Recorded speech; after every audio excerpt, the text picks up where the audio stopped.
Hey guys, what's up? This is Nick from ThreadX3 Productions. I'm bringing you a Nick Goes Retro.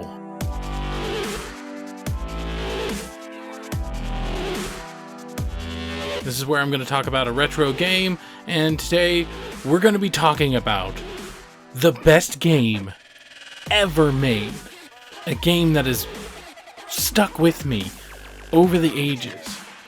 A game that has altered the way I look at the fabric of space and time itself. Future Cop, LAPD. Future Cop is an isometric shooter developed by EA Redwood Shores. This is the same studio that would eventually turn into Visceral Games, the people who made two great survival horror games, one Resident Evil action ripoff, and possibly the best Battlefield to involve cops.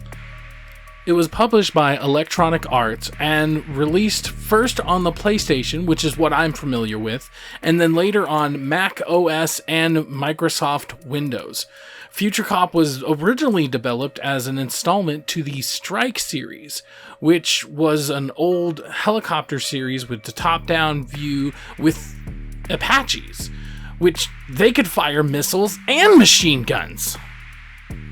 This was originally codenamed Future Strike so that they could use the Strike name like Disney does with All My Childhood. The gameplay was pretty straightforward and clearly made without dual sticks in mind. Ah, the 90s. Strafing existed, but was always relegated to the shoulder buttons. It was a better time. Square was your main weapon, and it ranged from a minigun to a flamethrower to a Gatling laser. This is the one with the most ammo and was basically your spray and pray weapon. X was your heavy weapon, which was an assortment of missiles and things that go boom. Circle was your special weapon, which ranged from an artillery shell to a shockwave generator.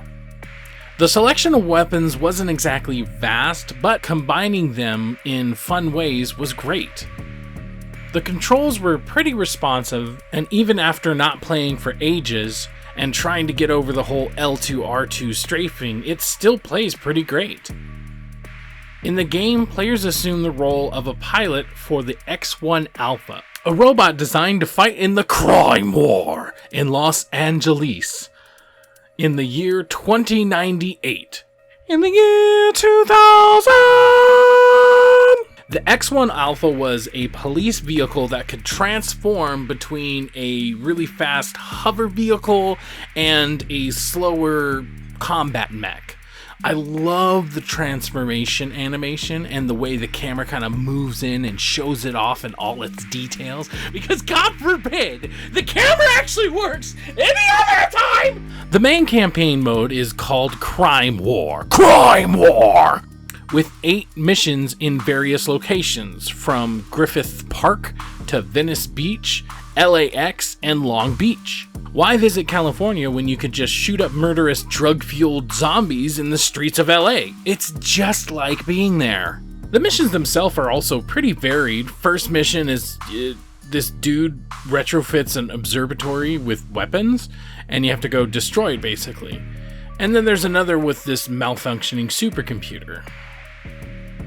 Crime War is also able to play with 2 people. This is really cool because especially back in the day of like couch co-op, I love this. The only negative I would say is that there's a shared life bar. You know, this was before the time where reviving someone was easy as patting them on the back or waving your hands at them. I mean, what else could they do but have shared life bars? Then there was the pièce de résistance. The one of the first game modes that you could actually consider a MOBA. Not only that, but this was also a really cool mix of the gameplay that you got from the campaign with a little bit of RTS thrown into it. Hey, your Future Cop got in my Commander Conquer. Hey, your Commander Conquer got in my Future Cop.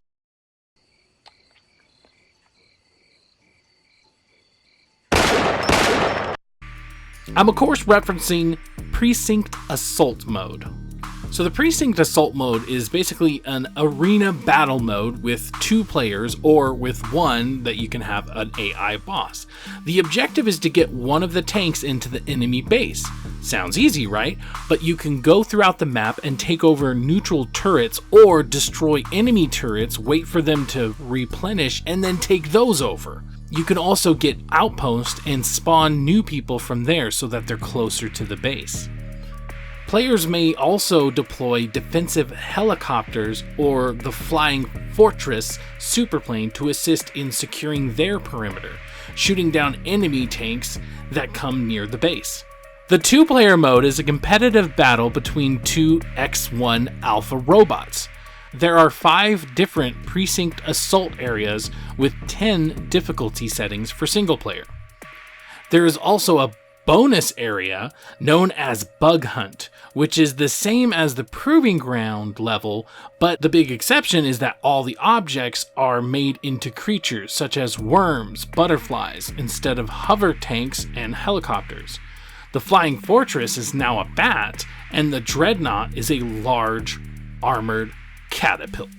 The level features an upbeat music track in comparison to the game's normal dark and gritty music, and the Sky Captain then turns into a dragonfly.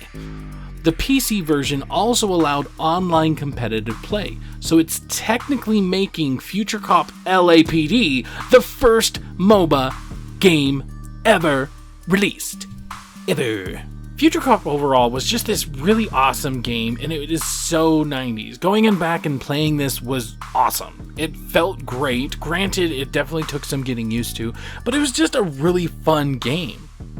I remember playing this over and over and over again, and sometimes I would really get into the Precinct mode even if I didn't have anybody to play with.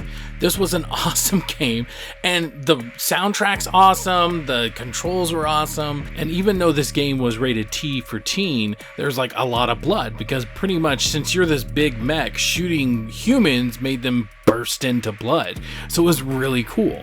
The only thing that might have made this a little bit better is if it was a little bit more of an RPG, so that you could replay things in different ways, and then the difficulty levels would also make sense, because the higher you leveled up your weapons, the harder everything would become. There was even talks about this getting remaked, some indie company basically taking on the reins and remaking it themselves. I honestly don't know how far they've gotten. I've seen some kind of images here and there, but I don't know how far along they are. But oh my god, please remake this game.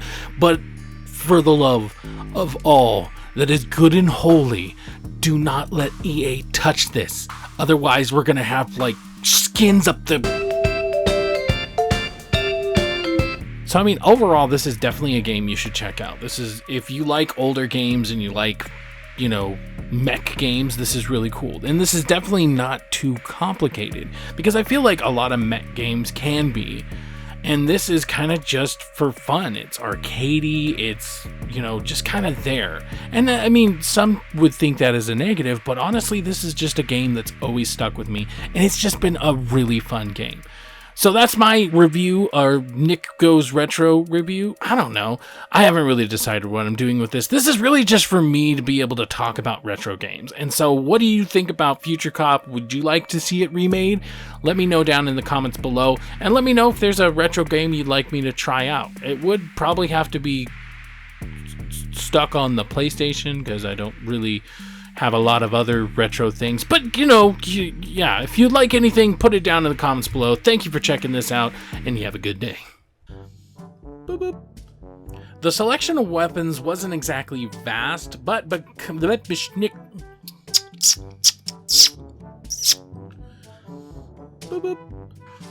in Los Allenges,